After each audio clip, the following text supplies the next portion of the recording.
Everyone, and welcome to episode 3 of our new series, Not Another Demo. We are happy this week to have with us Kevin Moore and Austin Barr from Abnormal Security. I'm going to let them introduce themselves because they will certainly do a better job than I will. From the CSA standpoint, I've got myself, Aaron Bragg, and Lloyd, as always, joining you as well. We're going to talk about email security today, and in a very non-salesy kind of way, right? So with that, Kevin, Austin, if you guys want to just introduce yourselves and we'll get this conversation started. You bet. Hey, thank you very much, everyone, for having us. We greatly appreciate it. My name is Kevin Moore. I'm the Chief Revenue Officer for Abnormal Security. I joined the company roughly about, call it 40 days ago. So I joined a company in the middle of a global pandemic, so bear with me. But I have roughly about 20 years of cybersecurity experience.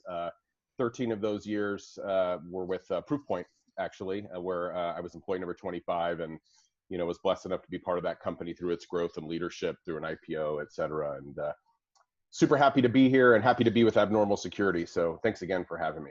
Austin?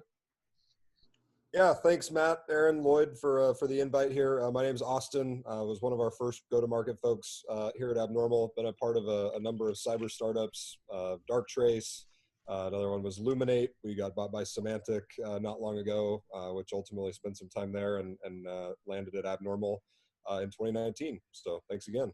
Glad to be here.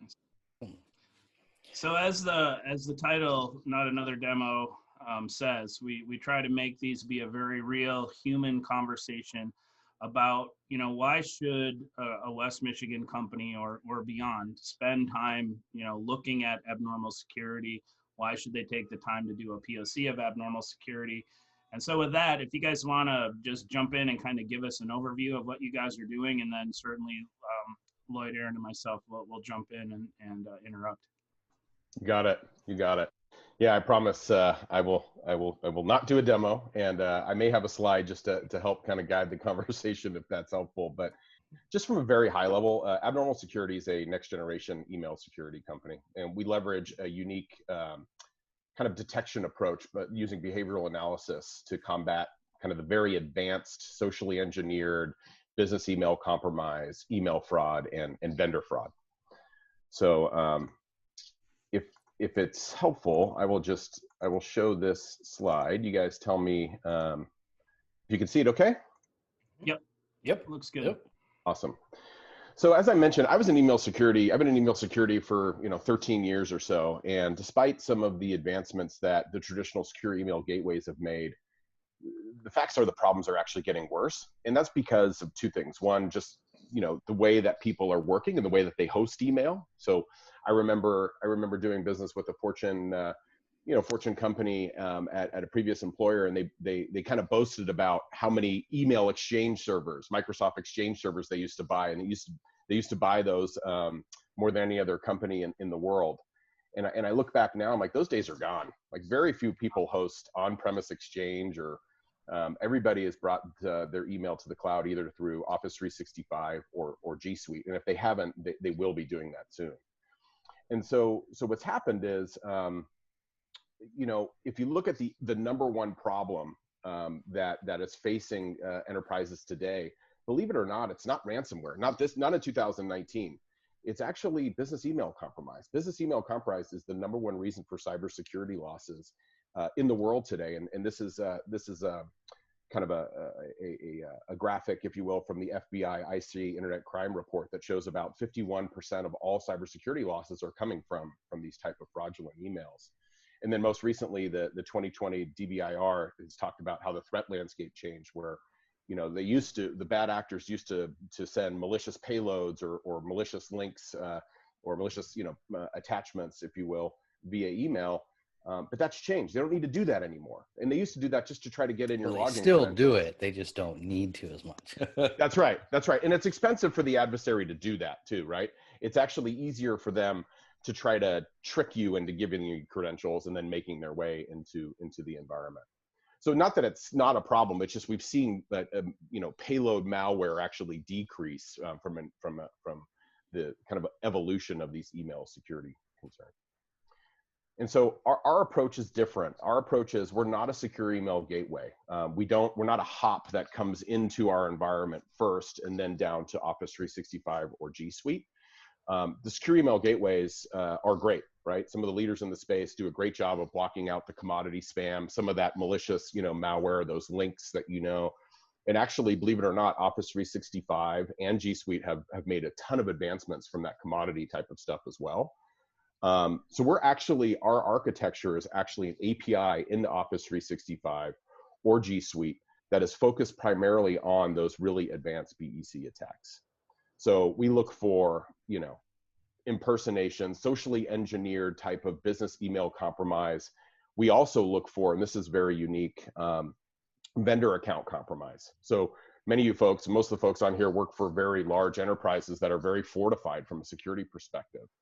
But the reality is that not all of your vendors are, particularly those in healthcare, right? And the smaller the smaller the vendor, the less fortified they probably are. So the odds of them potentially getting compromised and actually getting into, their environment and sending emails from that particular vendor's email box is fairly high and actually fairly common in what we're seeing as the new threat landscape. I can neither confirm or deny that. So yeah, we help detect that vendor compromise type of email, and then ultimately internal account takeover. And we do this through what we call a behavioral analysis approach. So traditional secure email gateways and traditional email security providers, they look at this problem saying, let me look for what's bad, right? We've been trained in this industry to look for, what's bad. Let's add them to a reputation list. Let's log some of these malicious URLs, et cetera. We're looking at it completely differently because we have to, because this problem continues to grow, right? So what do we do with the advancements of ML, et cetera? We're actually turning it on its head and saying, let's look for what's good. Let's look for normal communication behavior. Let's use behavioral analysis to look for, normal baseline communication between internal email communication, external email communication, and then email communication between your vendors and your customers. Let's start there and then look for abnormal security. Look for the abnormal communication behavior, then layer on top this deep content analysis that allows for us to look for, malicious intent, right? Because remember, there's no payload. It's going to get past DKIM. It's going to do all these things, but we're looking for this through natural language processing, other things, look for the malicious intent to really pull out these socially engineered new type of attacks. So a quick question on your data flow then. So you're not sitting in between the secure email gateway and say Office or G Suite servers, you're tapped into it. So so you don't have continuous eyes on every email coming in. Are you selecting certain sets of email? What's the logic for you to go in and pull some of that email out to do the analysis? That's exactly right. Good question. We're actually in the email store, right? So we're taking the metadata that's coming from all of the emails as we're mapping these behavioral profiles, laying that content analysis on top of that, and then we're flagging the ones that we consider to be bad, and we're giving you the action to be able to take that in any way you want. Either block the email, send it to the Office 365 or G Suite, spam folder, flag it, add a header or whatever. But the reality is that the email is in process of coming into the Exchange environment, and we will yank it out in milliseconds faster than the naked eye can see. So, right, but I meant are you or are you not looking at every single email coming in? We are, yes. We're seeing every so you're email pulling metadata. So I got header property. So you are kind of sitting in between the gate. I'm trying to figure out where you're at in the flow. So you got the user, and then I'm a regular Gmail user.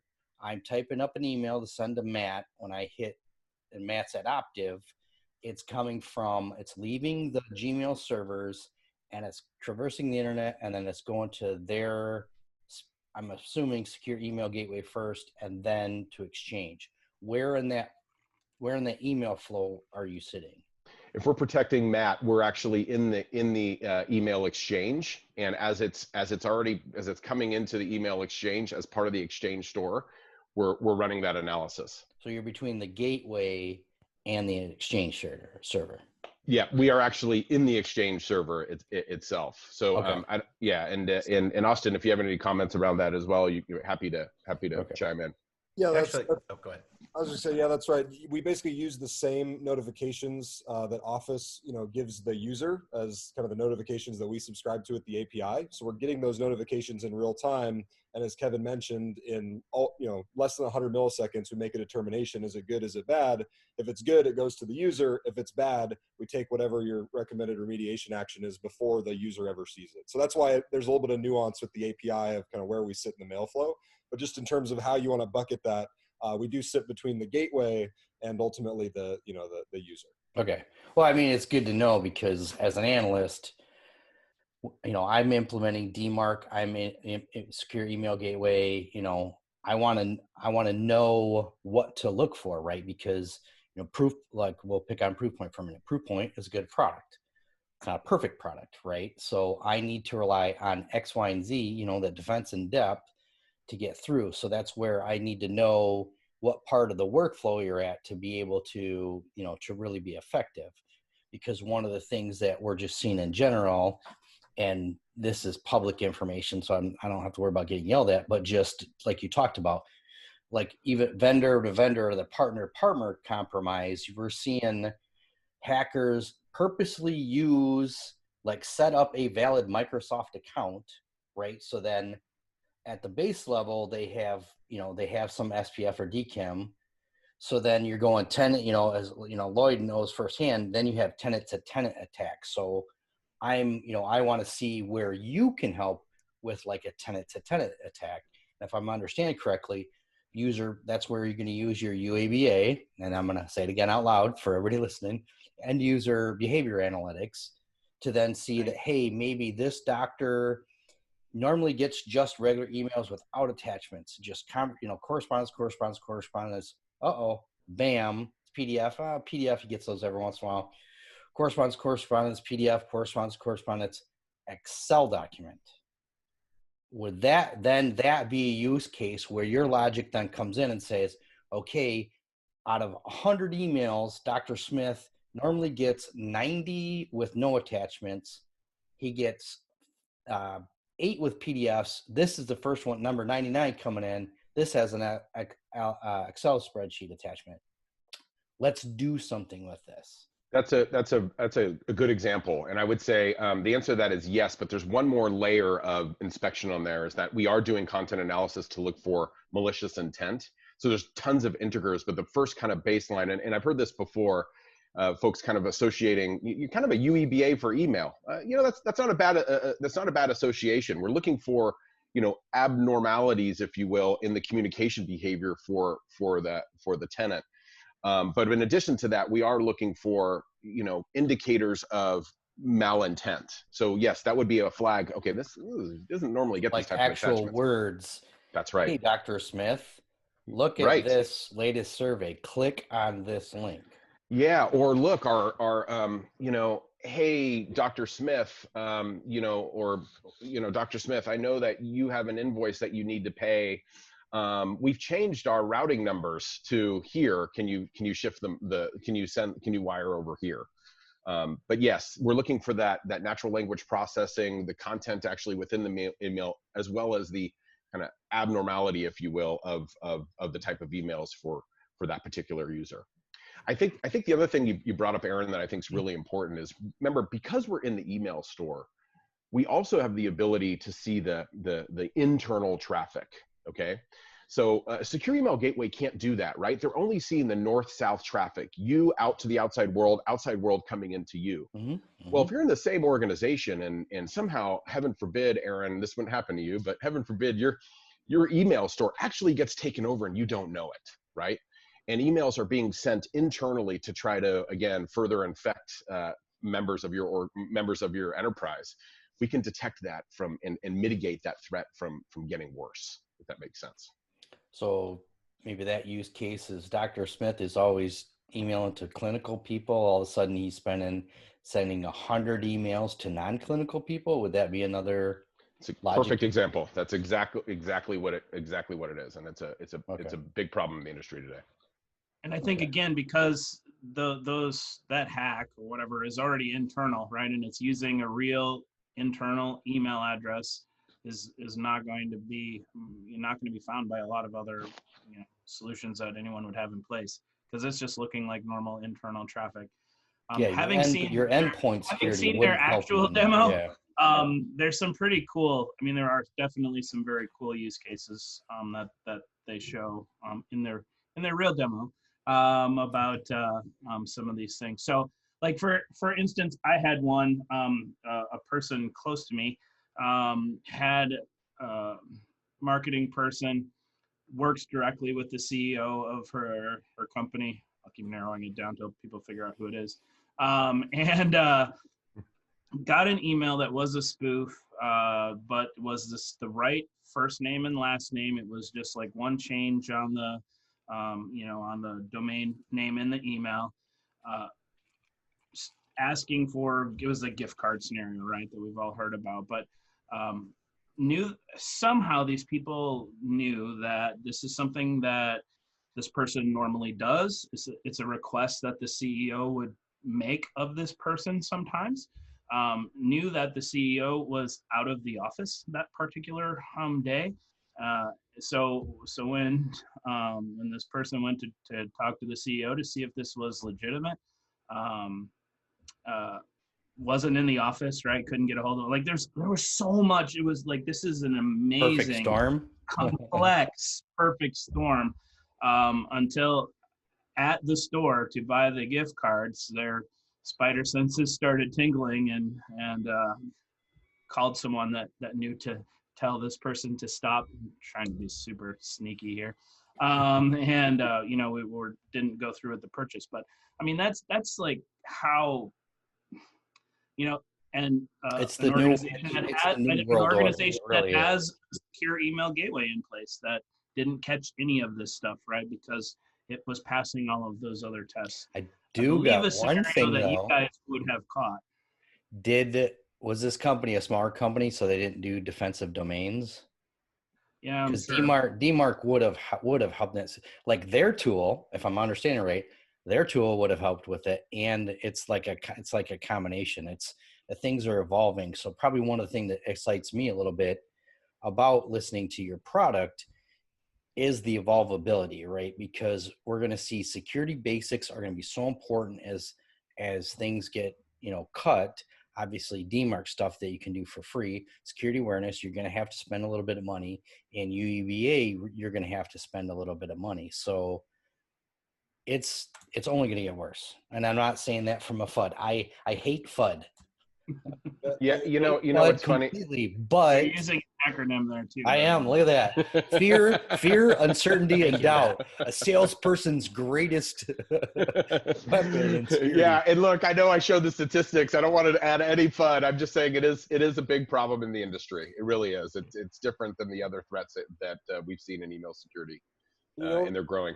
You know what I find interesting too, Aaron, and this is something our CEO loves to highlight is, if you go, I just saw a LinkedIn poll the other day where it said, hey, what's the most effective thing that you've ever implemented in stopping business email compromise? And I read down the comments and looked at the poll, and it was overwhelmingly like 85 or 86% or something said awareness training, user training up our users. And it's almost like the industry's given up on technology solving the problem, right? Because people know, to your point, secure email gateways, a lot of them great products, but they don't necessarily solve for these types of attacks that are really targeted and hard to catch. And that's where our technology is coming in. And I think that's what we're trying to offer is, a way for technology to actually solve this problem using this unique approach that Kevin outlined. If you're someone that works in finance, for example, right? I mean, we think about this stuff 24 hours a day. So for us, we just are immediately, thinking security with everything. I was driving my neighbors crazy at a bonfire the other night talking about security, right? Because it's constantly in our minds. But, if you're under pressure and you got to get, 50 checks out a day because that's your job in payables, you don't have time to sit and read every email header. And you know what I mean? So even as much as we do awareness training, which I do awareness training. I think it's important. I think without having, at least in my mind, without having some other stuff there to help protect, we're never going to be able to be reliant on people who maybe are having a bad day, maybe you drank too much the night before, maybe you're going through a divorce, whatever it could be. There's so many other things that can cause people to not pay attention. You're too busy. You just got an extra project. You're having to work on a Saturday, whatever it is. Boy, you still. Well, I agree with you, Aaron, that I think some solution spending will probably get cut. I do think all the basic stuff is getting more and more and more and more important. Well, remember that was the caveat. I said the basic, the security vendors that have basic security tools are gonna be okay. It's the startups that want to do X, Y, and Z reporting, and they do. I'm not gonna pick on you guys. They throw the terms out: machine learning, AI, and everything else. But it's going to be easy for us analysts at these companies to start sniffing what's real and what's not real. That's why I grilled them on the workflow, right? Like, sure. If this was something to where, hey, we're going to pull certain reports out of your secure email gateway or stuff out of Exchange and then do reporting some after the fact, then my recommendations to my security leaders, I'm like, no, this product, this is not worth to spend, because I do have directors, and this, we have a CTO or CEO or CISO that's also the CTO, right? So he's a pretty smart guy. He gets in the weeds. He wants to know X, Y, and Z. So we have, so we almost have to have those questions answered before it even gets to the directors and then the CISO. So that's where I'm saying those companies that it sounds good in concept. And if you have, let's talk about Equifax. Oh my God, they went way overboard with $1 billion or whatever stupid amount of money that they did in extra security, where I'm like, I'll laugh if you guys get dinged again, because they went overboard, right? They didn't just do the fundamentals and spend stuff like this product. And this is where I'm getting a little excited and I'm grilling them a little bit more, is how can you augment? So the next big question I have for you is, okay, what's the cost, right? Sure. Because, we're the largest employer in West Michigan, but we're still not big. We're not going to, we couldn't give you like a $10 million contract, but with West Michigan community, we want everybody to be protected. So is it licensing based? Is it, because again, it doesn't do us good in the community any good if one person has the product, nobody else does, and it comes in from a different way. So yeah, you got it. No, we actually license. We're a subscription-based business. We license on warm bodies, similar to what you would see with the traditional secure email gateway, but also understanding that we augment oftentimes with either the native Office 365 or G Suite tools, or we augment kind of what a SEG would do. The economics of our solution are very, very reasonable. Okay. And particularly when you look at value for price. I would say I want to make one other quick comment to agree with you, Aaron. I saw a great webinar. Not another alert. Like, I don't need another alert. I don't need another alert, right? In my SOC, I need something to do something about it. And I think to your point, those companies that are giving you another alert in your Splunk or your SIM or whatever that you have to, a security analyst needs to kind of look through. I don't know how they're going to do in this new environment. I feel like, one of the things that we're super proud of is not only are we detecting, but we're remediating. Like, we are pulling these really malicious emails out of your inbox if that's what you want to do. We can give you the ability just to alert, but we give you the chance to remediate in real time, which I think matters. I'm trying to remember through one of the demos that I saw with you guys recently. There is some cumulative data that's happening between all of your customers as well, right? So if you see some file or some email that is bad going into customer A, your behavior analytics. Yep. And share and do take. Yeah, that's a really good point. B through D. Yeah, Matt, you bring up a good point. So we talked about this the new trend of vendor fraud and vendors being compromised. I'll give you an example that I think is just kind of gnarly, right? So a vendor's compromised. They identify who's in accounts receivable within the vendor.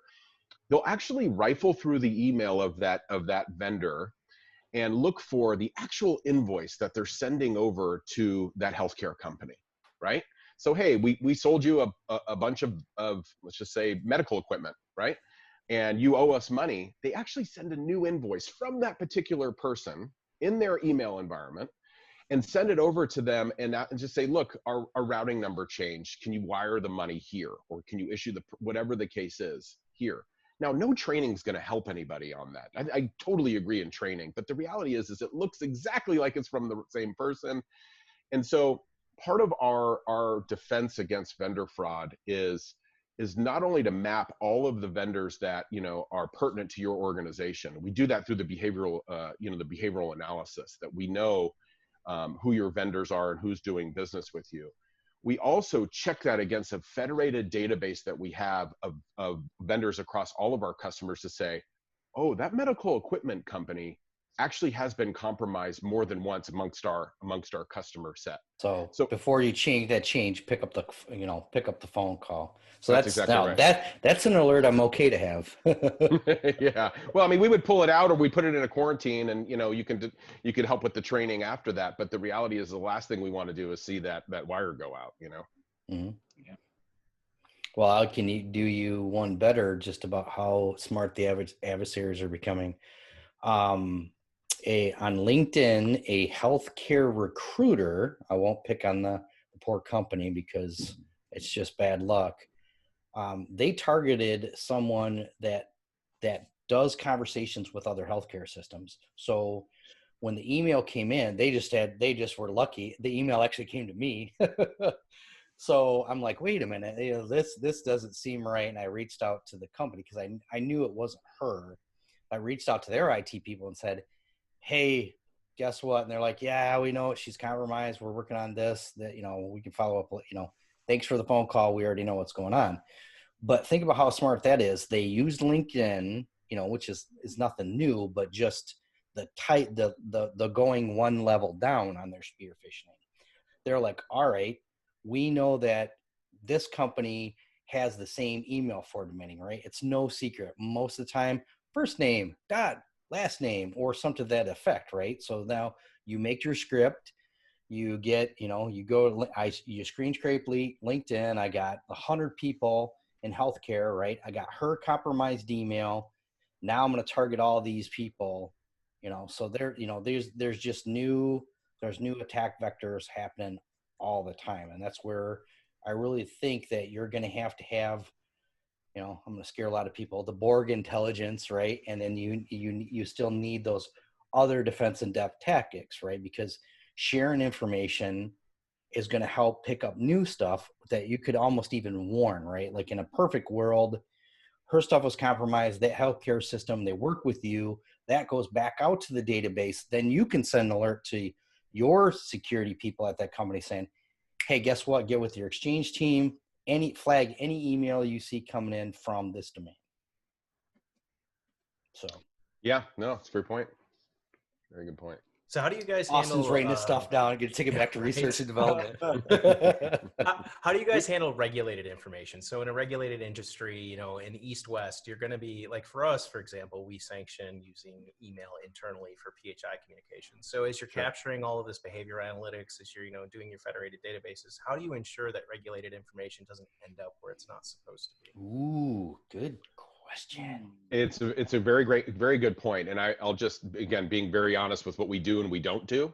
You know, we are very focused on business email compromise, the kind of the inbound threats that are coming in, and then the propagation of that inbound threat within your environment. On the roadmap is, because if you think about these behavioral profiling, right, or this behavioral analysis, I don't want to say profiling, that's not a good word, but you're absolutely right. The next logical step for us is to actually build out these data loss prevention solutions based off of, and that's on the roadmap. I'm not going to give a date or a time of when it's going to come out because I hate to promise. Good. That's good. Yeah, I was going to compliment you on that. I would rather you be honest. Yes. Or the other thing where, or the, hey, you know, you're one of our best customers. You're going to help, you know, you're going to help with it. You're the first one to use this functionality. And then you find out later on, because this has happened with major companies. Wait a minute, this is almost a beta test. Why are we right, sold this as brand new functionality? We're awesome. We're the best in the world. And because we got some good engineers, we're guinea pigging this. No, cool. No thanks. No. It didn't end well for that vendor. Let's just say that.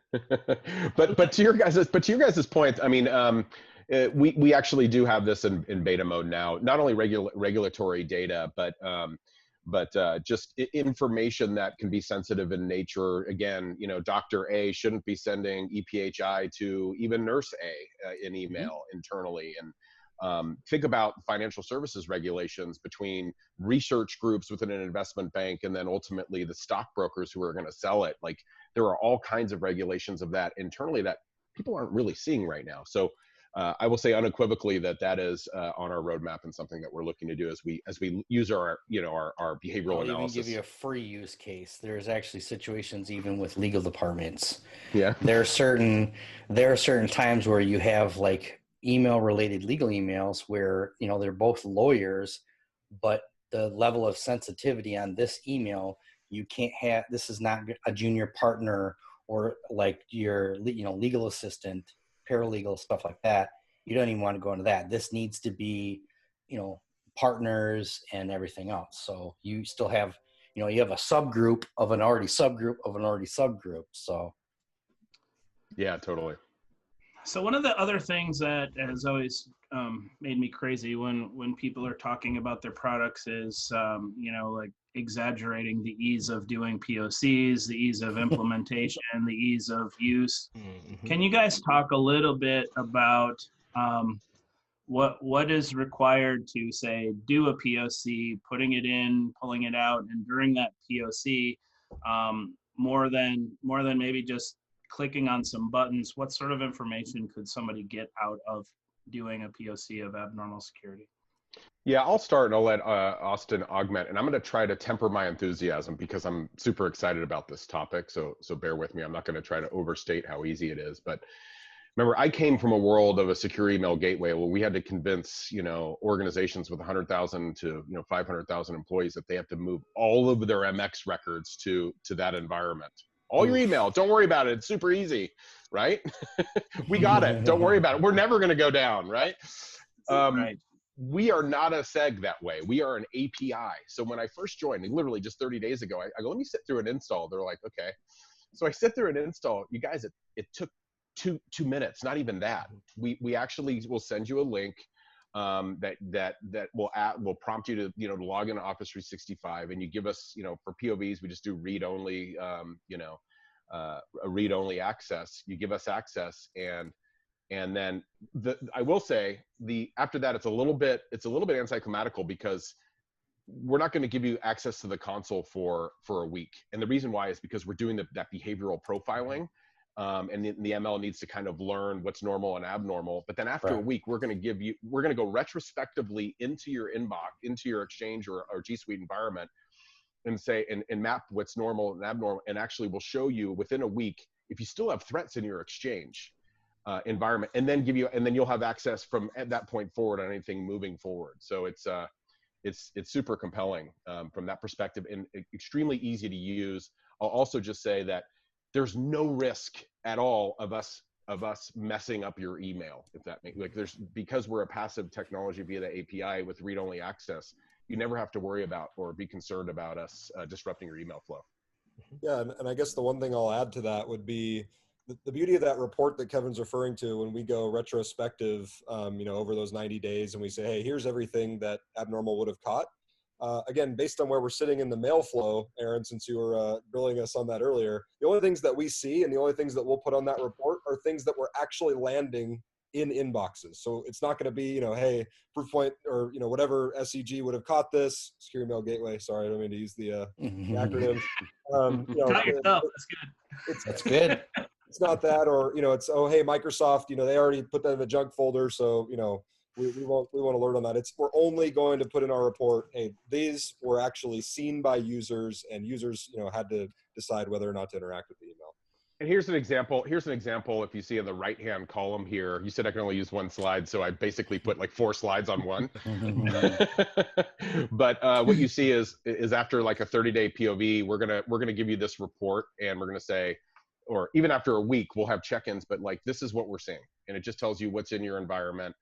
And this particular couple of examples, there is a secure email gateway ahead of Office 365 and in G Suite. And the one thing that I'll say in particular, again, because I've been in this industry for a long time, whatever the strategy is for that enterprise on what they want to do for email security is up to them. Do they want to leverage a secure email gateway ahead of Office 365 and G Suite, or do they want to just leverage the Office 365 or G Suite, technology to combat that kind of, general spam and content related stuff? But we will always we will show you what they miss, or we will show you what we detect as it relates to these very advanced kind of socially engineered attacks. So we're not going to say, hey, go replace your secure email gateway with Abnormal. We're not going to, we don't have a strategy around that. All we're saying is we will prove value, whether you can determine what your strategy is going to be, to either sunset your SEG and use the native Office 365 tools because, to your point, they're really expensive, or stick with what you have, but you still have this advanced approach to combat the number one threat in email security today. Well, and that might put you in a sweet spot, say, 2 or 3 years down the road, because I think the other thing you're going to start seeing with certain organizations that are maturing their security program, it's the age-old question of security ROI and what do you want to spend to get it to that percentage? Because in the old days, it was 100%. Then leaders quickly figure out, you're never going to get 100% security. So, all right, what's even like 95 or 90%? I could actually argue, now that government regulations are getting more granular and you can prove due diligence and everything else, but things are costing more money, I actually think you're probably going to see that number maybe even drop down to like 85%, right? Like, we have to spend X amount of money to get us to 85% secure. We can live with that, right? Because we don't have unlimited funds for security. But as we're seeing with cyber liability insurance lawsuits, you can't just sweep it down the road now. And it's only going to get increased with like CCPA, the New York Shield Act. We got the new Lloyd and I've been paying close attention to the biometrics stuff that's coming like out of like Illinois. Because I had on one of my podcasts recently, I had Jordan Fisher from XPAN, and she was talking about like, hey, this stuff is hot. This stuff is so hot right now because, like Lloyd was talking earlier today with me about the download your data. We're going to have to start getting, metadata tagging. How is that going to come into play with email? So many things that are going on that, we're in the business and it's making our heads spin. Yeah. So just looking at the time and the fascinating conversations, time always disappears quickly on us. But from my daytime job, one of the things that I see from a vendor perspective in times where maybe people are doing a rip and replace, or removing one technology for another, it is almost always because support is bad, and or the company sells a product and then they never talk to them again until the next time that they want to sell a product. Or they need to bring a FTE in year number 2 or 3. Yeah. So can you guys talk a little bit about how Abnormal handles support, ongoing support, post-sales support? What's the philosophy as a company around those things? Yeah, good question. I think I'll start up, Austin, and then you can keep me honest, because it's been 30 days here for me, or 40 days here. But I will say unequivocally, we are the product that you see today was based off of feedback from initial research that we've done, and then our stable of Fortune 100 or whatever companies, and we have multiple avenues for these customers to give us feedback, like the feedback from our customer base, similar to what we talked about today around like the DLP capabilities.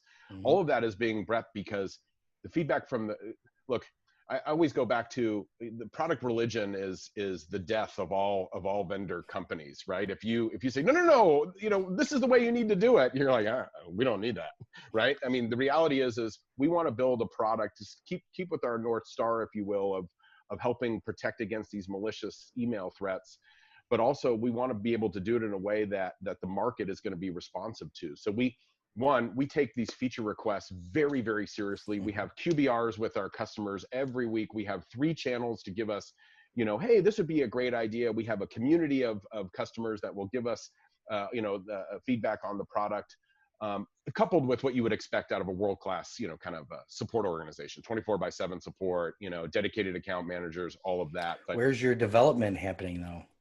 it's here in the. I'm a former developer. It is in the U.S. Okay. It's in the USA. Yeah, we're headquartered here in the San Francisco Bay Area, but also have an office in New York City, and so everything we do is based out of the United States. Okay. Not that there's anything wrong with overseas developers. I just think as you're going to see more privacy regulation come into play and the download your data and everything else, I really think that's a lot of that development. And for you double checking, like auditing development, because I was in a webinar yesterday about like AI and ML ethics, and the fact that we're going to have to get to the state where you're going to need a third-party auditor to come in and audit your AI and machine learning to make sure, one, it's ethical, two, it's it's what's gonna it's happening. It is for sure. For sure. So, all right. Well, anyone, Aaron, Lloyd, any last questions for these guys? Nope. I really appreciate the fact that you're looking at what's good and not what's bad. So normally I would have asked early on, like, how do you squelch the noise? It sounds like you figured that out. Just pay attention to what's actually bad. Figure out that baseline. So yeah, this has been really great. Oh, Lloyd's a fanboy now. I am. Yeah, in the first 5 minutes, you had my attention with, we look at what's good. So that had me right there. Thank you, Lloyd. Appreciate it. So Kevin, Austin, really appreciate you guys joining us today. As you can see, we think this is really fun, and we love having these conversations. It's just a different way to get the message out. Austin, we'll make sure that your information is in the description and everything on the YouTube when we get that. When I get that posted up, hopefully soon. And then, for everyone watching, please like, subscribe, share, all that. We want to get to 100 subscribers so we get our own, what is it, a subdomain? What'd you Custom say? domain. We get our own URL. Yeah. Matt, Aaron, Lloyd, we can't thank you enough for inviting us today. This is greatly apprecited, and I'm going to be a subscriber from here on out. You have my commitment on that. Thank you, Kevin. All right, sounds good. Thanks, everyone, and we'll see you for episode 4.